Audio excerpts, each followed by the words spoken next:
It's an age-old subject for audiophiles. The point of diminishing returns. Comes up all the time, right? And, you know, my point of diminishing returns, I think everybody sets their own point of diminishing returns. I don't think there's an absolute point of diminishing returns.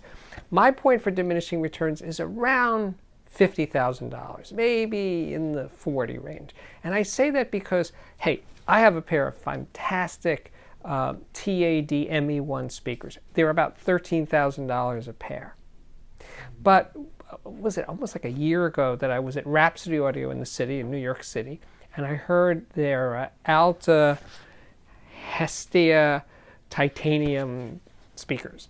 And I was freaking blown away. They are $32,000 a pair. They just, sorry, no comparison. My little $13,000 speakers can't begin to touch what I was hearing out of those Alta speakers.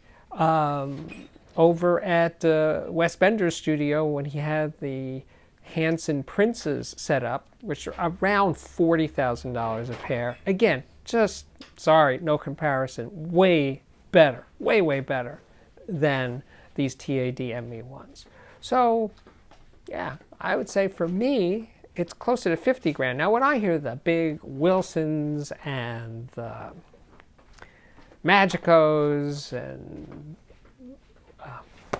YG acoustic speakers, all the really expensive speakers, it's like, they're good, but I don't know that they're up to it. You know, I don't think I'm so humbled by those speakers.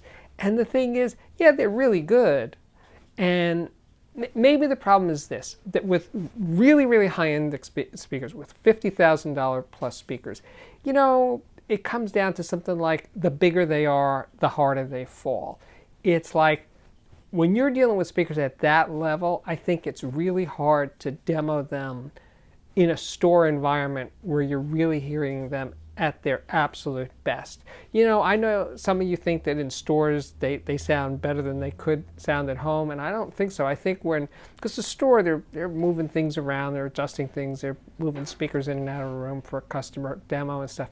But when you're home and you have a pair of $100,000 speakers, they're just going to sit there once they're dialed in. And if you have a good dealer, or if you're a really nerdy audiophile, you're going to tweak those guys and you're going to make them sound great. And that's it. I don't have the opportunity much anymore to hear very high-end speakers in people's homes. So, you know, it's harder to tell. I'm just saying at a show, even less so, that you're really going to hear a crazy expensive speaker at their absolute best. So you have to use a little imagination, or I do, to really comprehend why what you get for a $100,000 speaker that you can't get in a $50,000 speaker. So I'm being a little flip here, but the point of diminishing returns for me is about $50,000. You know, I heard some Avalon speakers a ways back at Innovative Audio in New York City. And I think they were in the $25,000 or $30,000 range. And they were wonderful, really wonderful musical speakers. I heard the $10,000 JBL S3900 speakers at the Harman store in New York City.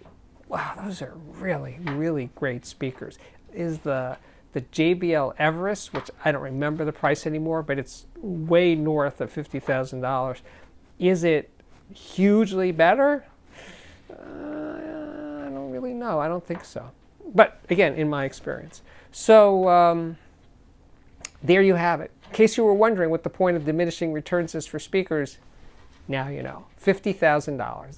There's a nice even number. And I think we're done for today. My name is Steve Guttenberg. This is the Audiophiliac Daily Show, and it really does come up daily now. So check back often, and I'll see you again very soon.